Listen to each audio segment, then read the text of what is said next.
You're always emitting information. Everything physical is always emitting information. If you're animated with life, you're emitting energy and information.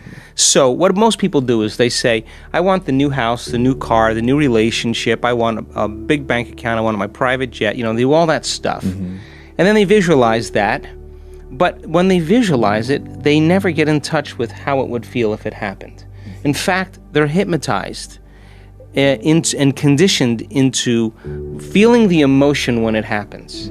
So they may do a little meditation or a little whatever, and they open their eyes and their senses say it's not there.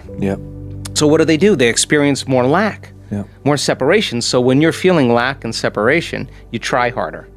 And now they try matter to matter to try to produce the outcome because they're feeling separate from their future.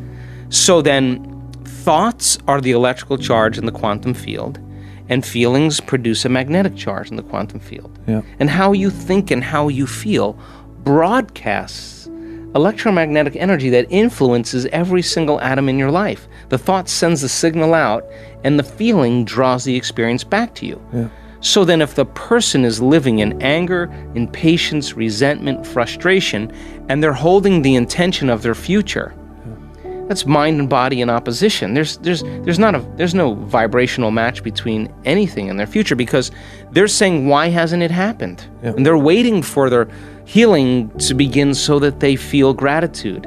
They're waiting for their success to feel abundance or empowerment. They're waiting for their new relationship to feel love. Well, that's the old model of reality of cause and effect, Newtonian physics.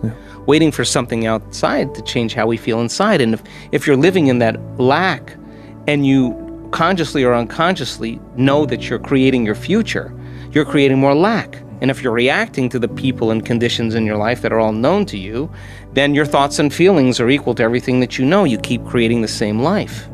So then, if you have to truly change, then close your eyes, disconnect from the environment, sit your body down, and don't get up and do anything. Don't be in the program of the future, the past, and relax into the present moment. And now, teach your body emotionally what that future feels like before it happens. Now, why? Well, the stronger the emotion you feel from the future you're creating, the more you're going to pay attention to the pictures in your mind. And you're going to begin to remember your future. And biologically, it's the same as remembering your past. So then you have to stay in the feeling of that future in order for you to be aligned to that destiny. And if you lose the feeling because of traffic or a coworker and you start feeling another emotion, you just disconnected from the energy of your future. Now you're back to the energy of your past. And if you tell me it's because of that person that caused it, I'm going to say, oh, you're back to the unconscious program of being a victim. You're telling me that you're allowing something or someone outside of you to control how you feel and how you think. And that's a program. So then it takes great consciousness. It takes great work. So when there's a vibrational match between your energy and it's synchronized with some potential in the quantum field, now you no longer have to go anywhere to get it. Because you're connected to the field, you're going to begin to draw events or experience to you. And they're going to come in a way that you cannot predict. Because if you can predict them or anticipate them, they're nothing new. They have to surprise you. That's the unknown, right? And that's the fun part, because the brain learns by mistakes and surprises. Why not a few surprises? And when that event lands in your lap and it comes out of nowhere, you will look back at all the betrayals, all the traumas, all the things that happened in your past, and you will not want to change one thing in your past because it brought you to that moment. And that's the moment the past no longer exists. So people are healing from their pasts in a lot of ways when they do this work. And the side effect of all of this is they feel so whole, so happy with themselves, they no longer want anything. Like all the things they want, they don't really want the house, they're happy with themselves. You know, like, I think that's really a good place to start in life. So there's two things that are really significant about this, because when you look at a television screen and you see moving things on a television screen, you activate what's called the orienting response in your brain. And there are researchers that really are anti-television and anti-movies, and they say, I cannot stop looking And I'm not the person that wants to look, and when it goes on, I can't stop looking because the orienting response is working, right? Yeah. But what happens is when you start staring into a television screen or a computer screen, you freeze like that. You just freeze. And now when you freeze, your brain goes into trance. Yeah. And when you go into trance, you change your brain waves from what's called beta brain waves, where your analytical mind exists, to alpha brain waves, the world of imagination. And what separates the conscious mind from the subconscious mind is the analytical mind. So as you change your brain waves, you begin to suppress analytical facilities. And now the door between the conscious mind and the subconscious mind is wide open. Yeah. So you're going to be more suggestible to information. And suggestibility is your ability to accept, believe, and to surrender to information without analyzing it. So you're highly programmable in that state.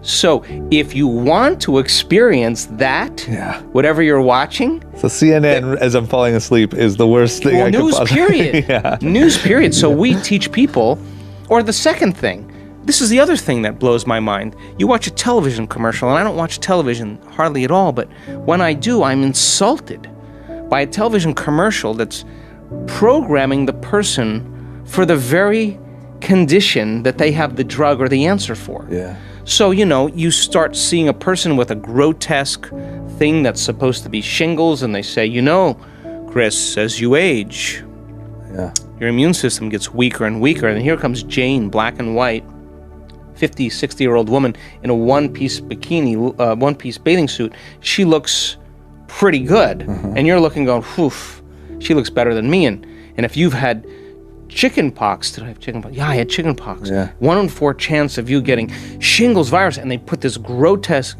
image up. Now, here's what happens.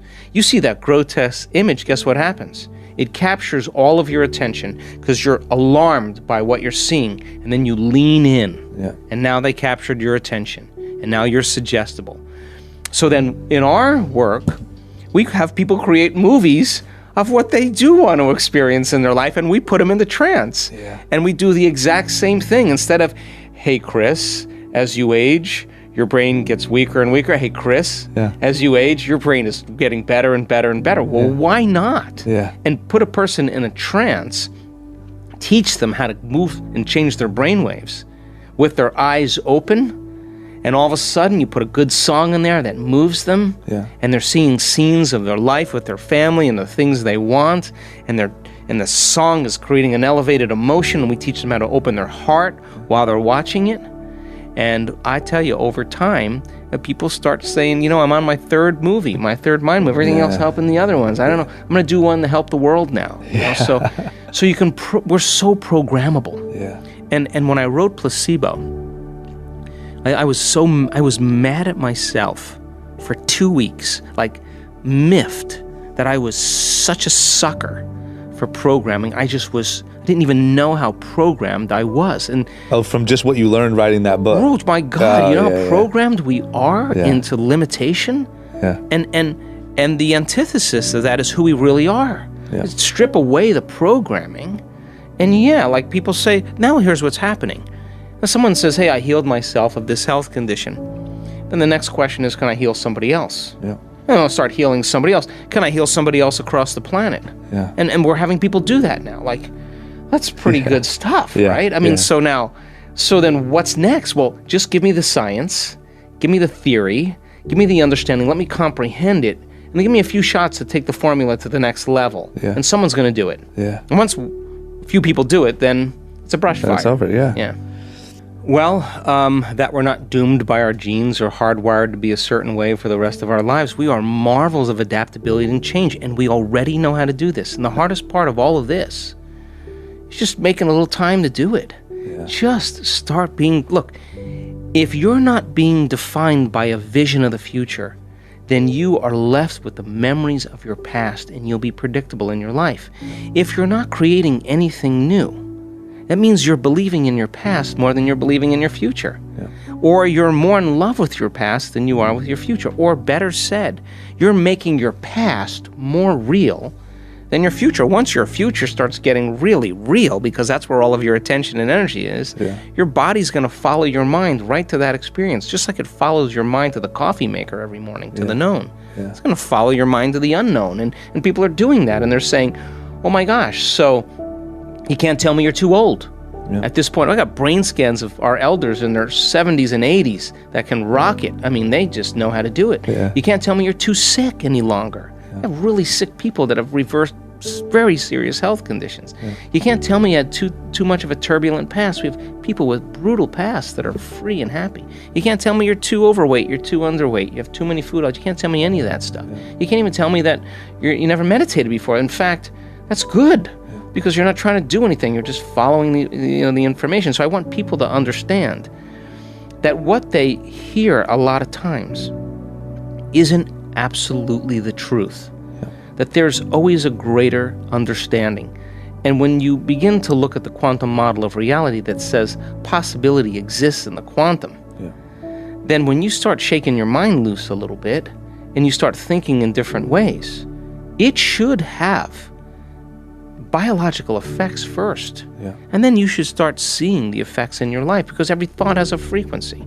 So you stop hating your coworker, you stop producing that energy, that frequency. People notice that. And so I want people to realize that they are powerful, that they can be defined by a vision of the future and begin to create experiences in their life that makes life more meaningful. And technology then, every time somebody blows somebody up or shoots someone or accomplishes some level in a game, there's a huge spray of dopamine in the brain, reward chemical.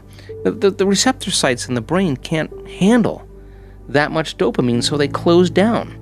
It's like living with a spouse that always yells at you. They have to yell louder to get your attention. So receptor sites are just like that, so they become desensitized. So what happens? The pleasure centers in the brain recalibrate to a higher and higher level, which means in the absence of that stimulation, you can't find pleasure from anything. The sunset is going to be boring.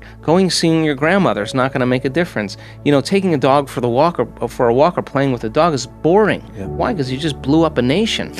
Well, that's called adhedonia. You can't get pleasure from anything because you hijacked your pleasure centers to such a high level. Now, what about learning? Learning should be a reward in and of itself. A kid just spent an hour gaming or texting or whatever, and now they have to learn something. They can't turn their brain on. How are they going to turn it on? They're going to get in trouble. They're going to act out just for a little adrenaline, just to wake the brain up, and then that becomes the addiction now. And so technology is amazing, but you got to draw the line, like technology at one point, and then living life, nature, getting out, experiencing, doing this, communing, sitting at a table. Not everybody sitting at a table with a cell phone, but actually really getting it on, right? So we just have to stay a little bit ahead of the curve with that, because if we don't, I mean, the millennial age is such an amazing age. I have kids, that are, in their late 20s and, in one 30 years old, and he's super aware. Because he's not going to fall into that illusion. He wants to stay ahead of it and lead by example, and that's what's going to change the world. Is that.